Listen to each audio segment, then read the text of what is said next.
Assalamualaikum warahmatullahi wabarakatuh. Kembali lagi di channel saya Rafif Nur Hakim. Nah, kali ini saya akan menjelaskan tentang toharoh yang terdiri dari berwudu, tayamum, dan mandi junub. Nah, yang pertama wudu. Wudu berasal dari bahasa Arab al-wado'atu yang artinya kebersihan dan husnu yang artinya baik. Nah, menurut syar'i, wudu adalah menggunakan air yang taharuh atau suci, mensucikan untuk membasuh keempat anggota tubuh yang terdiri dari wajah, tangan, sebagian kepala, dan kaki dengan menggunakan cara yang khusus menurut syariat Islam. Nah, apa saja sih keutamaan dari berwudu ini? Yang pertama, disukai oleh Allah Subhanahu wa taala sebagaimana dalam Al-Qur'an surat Al-Baqarah ayat 222 yang berbunyi innallaha yuhibbul mutawabina wa yuhibbul mutatahhirina, yang artinya Allah Subhanahu wa taala menyukai orang-orang yang bertaubat dan menyukai orang-orang yang bersuci. Itu yang pertama. Lalu yang kedua, dengan berwudu maka akan mencirikan bahwa kita itu sebagai umat Kanjeng Nabi Muhammad kelak di yaumil akhir. Terus yang ketiga, dengan berwudu kita akan diangkat derajatnya oleh Allah Subhanahu wa taala. Lalu yang keempat, dengan berwudu maka dosa-dosa kita akan dihapus oleh Allah Subhanahu wa taala. Lalu yang terakhir, yang kelima, dengan berwudu maka kita bisa memasuki surga dari pintu mana saja pun. Nah, itulah keutamaan-keutamaan dari berwudu. Nah, lalu apa saja sih rukun-rukun dari berwudu ini? Menurut kitab Syafinatun Najah, bahwa rukun wudu itu ada 6. Yang pertama niat, yang kedua membasuh muka, yang ketiga membasuh kedua tangan, yang keempat membasuh sebagian kepala, yang kelima membasuh kaki, kedua kaki, yang keenam tertib ya, jadi berurut. Tetapi menurut sifat dari Kanjeng Nabi Muhammad SAW bahwa urutan wudu itu ada 9. Yang pertama niat ya. Terus yang kedua membaca basmalah. Yang ketiga membersihkan kedua telapak tangan sebanyak 3 kali. Yang keempat istinsyak dan istinsyar ya. Terus yang kelima membasuh muka. Yang keenam membasuh kedua tangan sampai ke siku. Yang ketujuh membasuh sebagian rambut dan telinga. Yang ke-8 membasuh kedua kaki sampai ke siku. Yang ke-9 membaca doa sesudah wudhu. Itu merupakan urutan dari pada berwudu menurut sifat dari Nabi Muhammad SAW. Selanjutnya saya akan mempraktekkan tata cara berwudu yang baik dan benar menurut sifat dari Nabi Muhammad SAW sebagai berikut. Let's go. Oke, yang pertama membaca niat terlebih dahulu ya. Niat berwudu itu seperti ini. Nawaitul wudu'a lirofil hadasil asgori fardolillahi ta'ala. Nah, di dalam kitab Syafinatun Najah bahwasanya niat itu alangkah baiknya dibaca di dalam hati ya. Kalau wudu berarti dibacanya sambil cuci muka, itu dibaca di dalam hati niat tersebut. Oke. Terus yang kedua membaca basmalah sambil mencuci telapak tangan. Bismillahirrahmanirrahim. 3 kali, sebanyak 3 kali. Setelah mencuci kedua telapak tangan sebanyak 3 kali, lalu instinsak dan istinsar ya, seperti ini. Nah, jadi instinsak itu memasukkan air ke dalam hidung, terus keluarkan lagi, terus sebanyak 3 kali. Terus selanjutnya mencuci wajah, membasuh wajah seperti ini.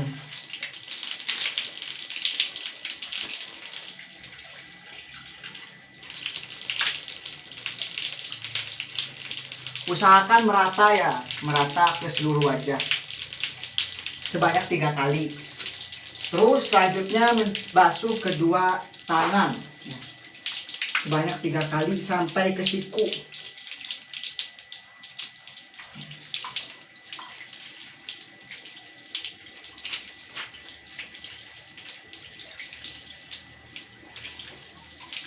Terus selanjutnya membasuh sebagian kepala dan telinga seperti ini.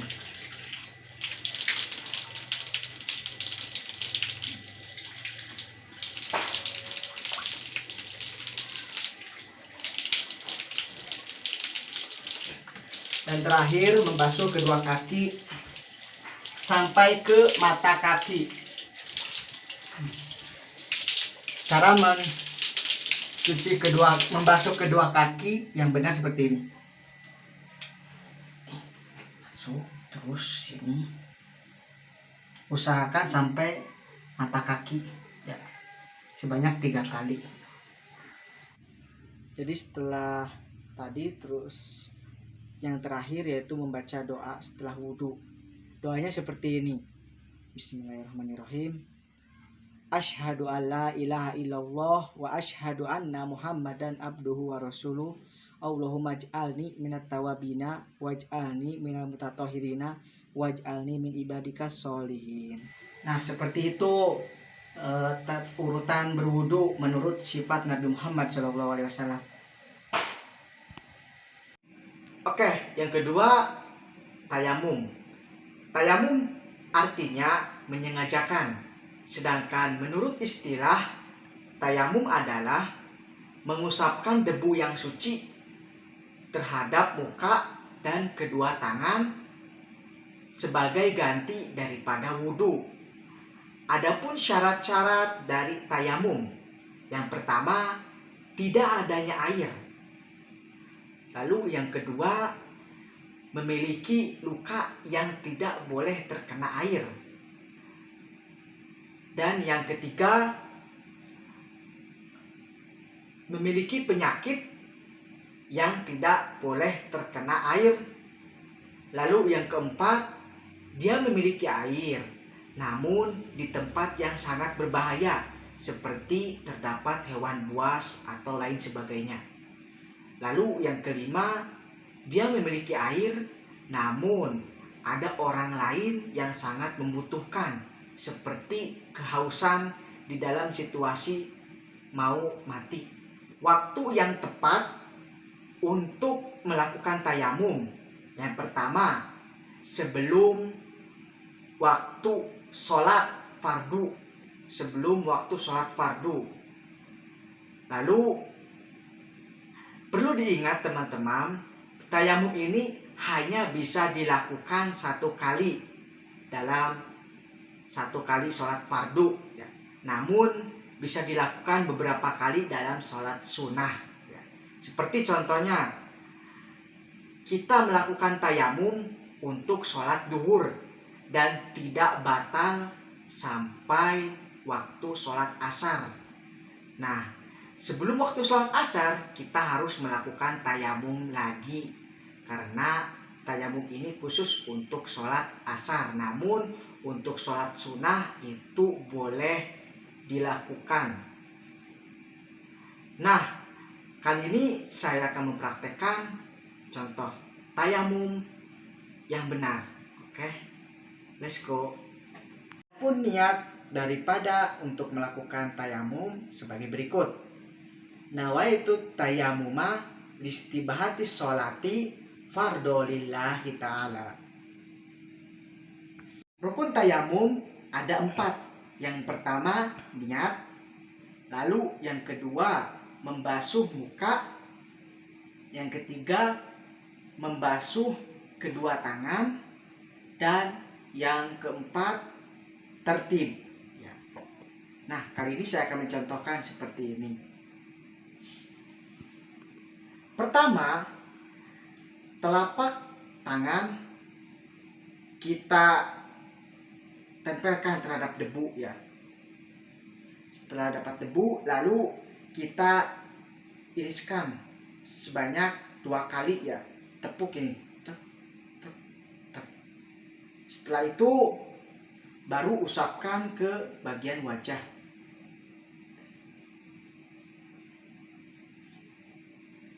Nah, lakukan itu sebanyak 3 kali ya. Terus ulang lagi seperti halnya tadi. Ambil debu dan tepukkan. Setelah ditepuk, lalu pada bagian tangan seperti ini ya. Lalu usap ke bagian siku ya, putar ya, terus sampai seperti ini teman-teman, ikuti cara saya. Nah, terus lakukan terhadap tangan yang lainnya.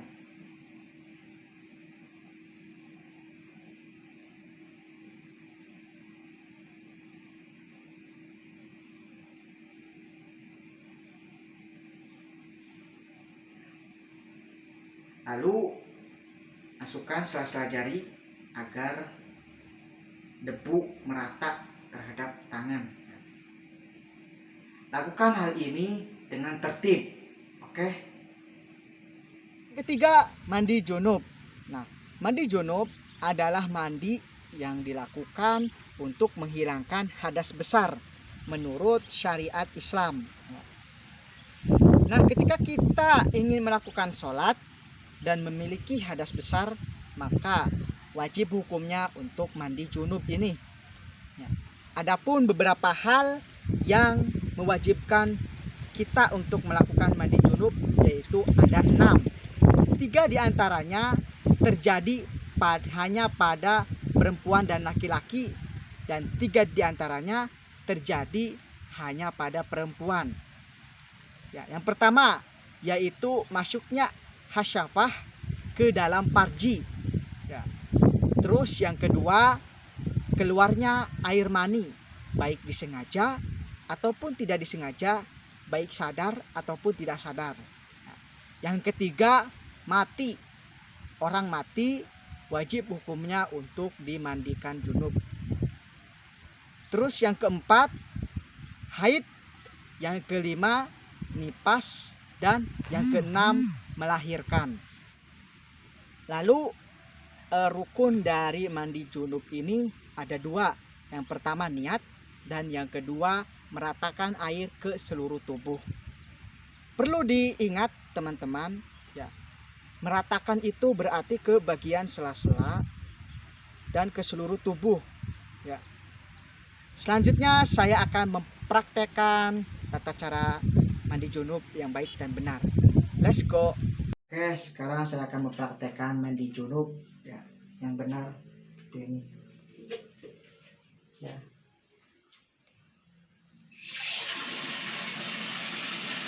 Pertama, niat terlebih dahulu ya, niat mandi junub yaitu seperti ini.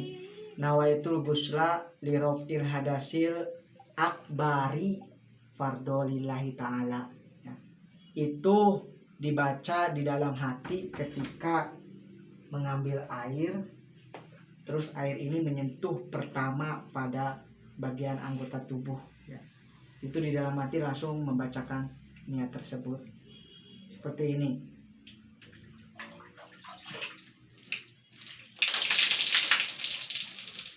Nah, pada saat pertama kali air menyentuh anggota tubuh, langsung membacakan di dalam hati niat tersebut.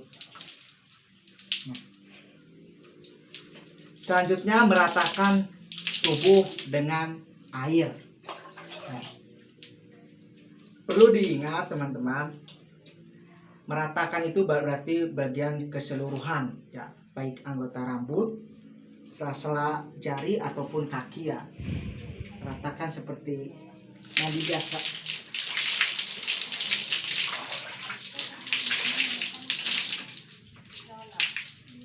Terus sela-sela kaki jangan lupa.